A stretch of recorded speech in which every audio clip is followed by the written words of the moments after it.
So, I just got to see this brand new horror film called Cuckoo. Cuckoo for Cocoa Puffs. Maybe not that. This is a brand new film starring Hunter Schafer, of course, who is most famously known for Euphoria. And Hunter Schafer is playing this girl who is taken away to go live with her father in this weird resort. And she has a stepmother and a stepsister that she doesn't really get along with. Quite frankly, she doesn't get along with her father either. But they go to this place and they meet this incredibly charismatic German person, played by Dan Stevens. I'm not even going to attempt to say his character's name, but he is this incredibly weird, kind of charming, but at the same time, definitely creepy German fella who you just don't trust at all. And Dan Stevens, I'll get into his performance more in depth. So good here. But obviously she goes to this place and weird stuff starts happening, weird stuff that becomes more supernatural and just more fitting for a horror movie, right? And altogether, you get a movie that I thought was really solid, but kind of forgettable. This feels like a film that a week from now, I'm going to completely forget that I had watched. So some stuff that I did like. When it comes to a horror movie, for me, the most important thing, there are two things that are very, very important. Creating a plot that is creepy and can actually bring in the audience into the mystery or whatever it's trying to tell and scare you with the story alone. And then creative direction. Direction that doesn't just go from how the camera's used, but how the edit's used, how the sound's used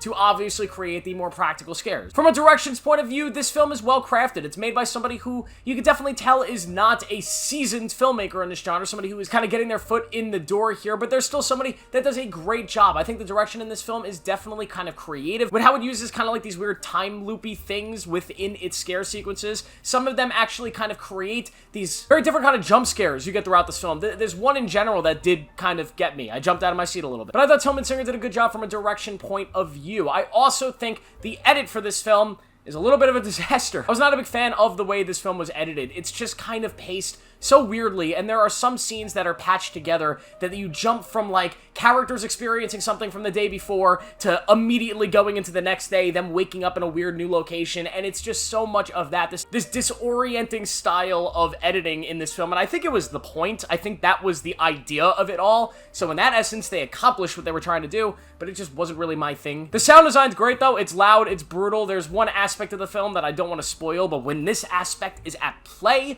it is loud, and my seat in the theater was shaking, and that is the best kind of shit in a horror movie. For the plot, I mean, the stuff that you're getting in this film is nothing that you haven't seen before, and I guess that's my main real issue with it, is that this feels like a story that I've seen done better in different ways. It's really nothing that's memorable or unique in any sort of way, both from a visual point of view and just from a scripted point of view. The performances are all good, and they definitely commit to each and every one of their roles and the script here. Of course, I mentioned Dan Stevens. He has now been in 2 movies that are completely forgettable and given 2 unforgettable performances in both of them. Of course, Abigail being the first one, and now this one, which is very, very different, but he's so good. And Hunter Schafer, as the lead here, does her job. She is really strong when she needs to be, emotional. She pulls off that emotional range that you need to be a lead in a horror movie like this. I really liked it. I have never seen her actually leading a project before, and now that I have, I'd like to see more. I also kind of like this weird thing that's going on in the 3rd act. Yet again, hard to talk about without spoiling it, but there's kind of like 2 sides, and then you have like the real scare thing happening in the middle, but while the scare thing in the middle is happening, you have these 2 sides fighting over the scare thing. Kind of an interesting thing. I thought that was a cool sort of visual and thematical presence in the story here.